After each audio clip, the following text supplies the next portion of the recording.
Dean Extreme Motorsport here. Just thought I'd do a little video with to give credit where credit's due, because I've been doing some work on this Z3M and the brakes on it are shit compared to today's standards. So I had a word with the owner, Ben, and we was like, right, let's see what we can get on here. We looked around, things like Brembo and some other brake kits on the way to just 4 or 5 grand, and that's way out of his budget for the car, because we've got quite a lot of work to do on the car, so that would take his budget gone before we even started on the car. So I said, leave it with me, let's have a little play. Ordered some M135 disc pads and calipers for the front, and got away with my grinder. Started having a few little ideas, a few little playabouts. Made a real hash job of a spacer, just to try and make this idea I had in my head work. So I didn't want to go to a machine shop, get something made up, and then pay out money and it not work. It's just pointless. So I spent a few hours grinding away with this old wheel spacer I had from my E90 to mock it all up, and it kind of worked. So I had this idea in my head, I had the disc, took the hub off of the car and the spacer with me, looked for a few engineering places that would do it, or somewhere that's nearby. I popped down to R&P Engineering. It's in between Swindon and Wantage. Went down there, popped in, didn't know what I was going to expect to see really, because some people I've spoken to about things like this are like, no, I mean, not for me, not interested, see you later. Popped in there with these bits in my hand, don't know what I look like, with this little grinded bit of aluminium that I try and make my own little spacer with, because I'm not a machinist, but obviously they are, and they see it probably laughing in their head sort of thing. But no, what Roy said to me, he was looking at it and he said, yeah, my guy can do that, but he's not in this week, so I'll get him to give you a call. I left the bits with them, and true to their word, Neil called me Monday morning to discuss what I wanted doing.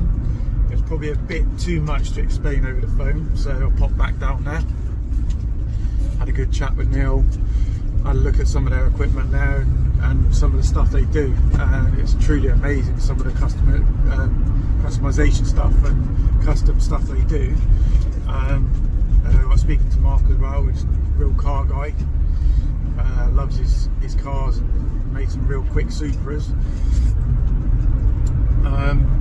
Got my ideas out to him, told him what sizes, measurements I wanted, left him with my dodgy old bits and pieces, left them with him,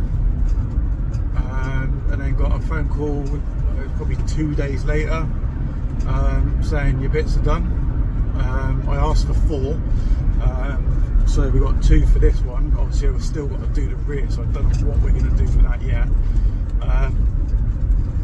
Asked for 4 because I can either try and sell it as a kit, if this works out after testing.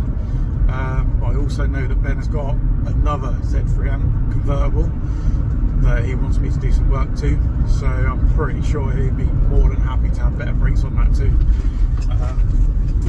But yeah, so I'll put the information for R&P Engineering. I'll put some little pictures on this video of my little bodge job compared to their really nice professional job.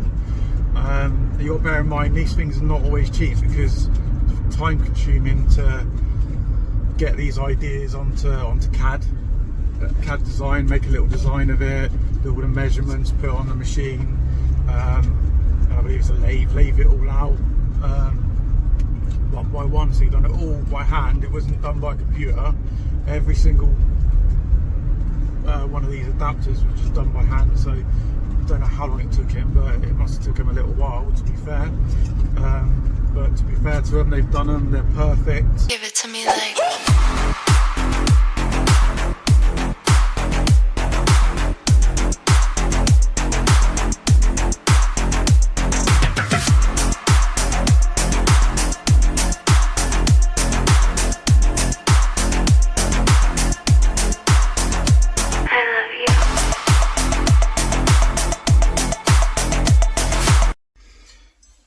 is the M135 disc.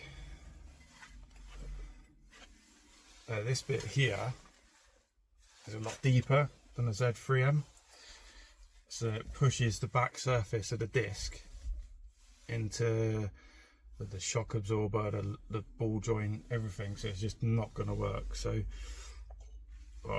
hub flange off here for you, so that's where the disc would normally sit, on this recess here. I got an old spacer off my E90 and decided, right, I want to get something to fit over this, so I ground it out inside very badly, into there and there, just so it fits over these two shapes, because you got the disc would sit on that and then the wheel would sit on that to make it hub centric.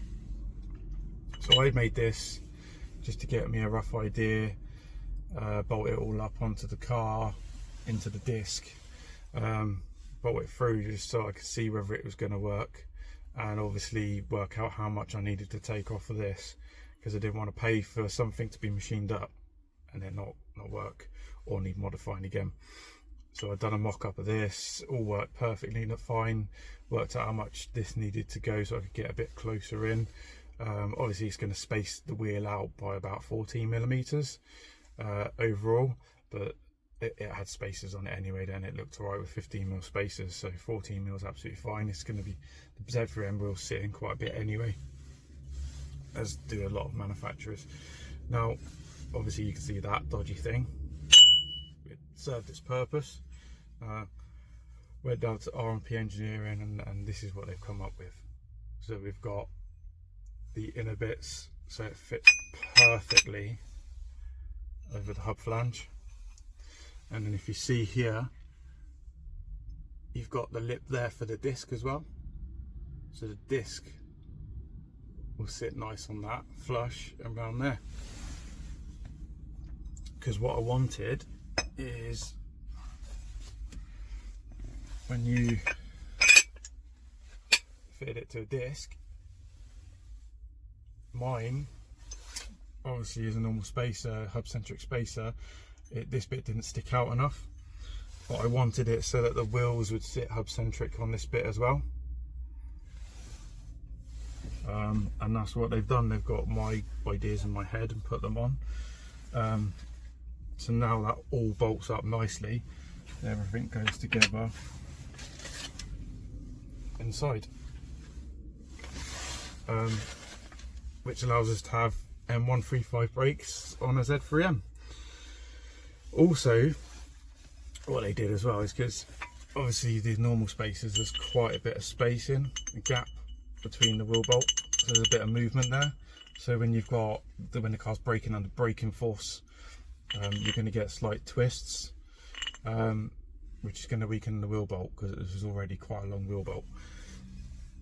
So they machined these holes so that they perfectly fit those wheel bolts, so there's literally no wiggle room whatsoever. It fits perfect, which will allow for a lot less movement, because obviously braking force is a lot higher than acceleration or torque, so that's going to put a lot more twist and stress on there.